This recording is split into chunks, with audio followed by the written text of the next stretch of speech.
Here's a harsh psychology truth most people learn too late. People don't ignore you because they're busy. They ignore you because you're not a priority in that moment. And yeah, that stings. But understanding why it happens is what actually changes things. In the 1990s, psychologists studied something called attentional prioritization. Simply put, your brain is constantly ranking what deserves attention right now. And anything that doesn't make that list gets filtered out, not forever, just right now. So when someone ignores you, they're not always making a decision about you. They're making a decision about their attention.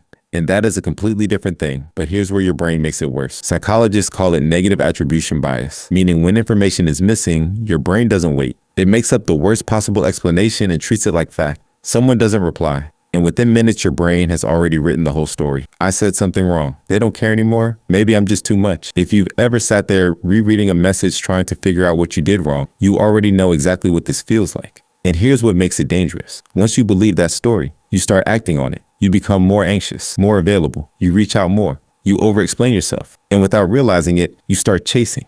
Psychologist Robert Cialdini proved this through his research on social scarcity.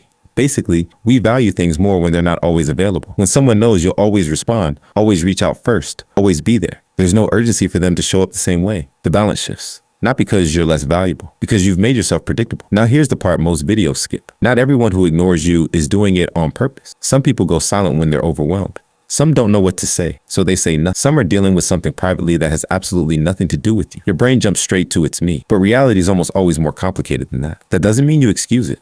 It just means you stop carrying weight that was never yours. So here's the shift that actually matters. Stop trying to decode why certain people ignore you. Start paying attention to who never makes you feel ignored in the first place, because those people are already showing you something important, not with words, not with promises, just with how consistently they show up. And once you see that clearly, you stop negotiating for attention you shouldn't have to ask for. You stop shrinking yourself to fit into spaces that were never built for you. That's not giving up on people. That's finally giving yourself the same energy you kept giving away.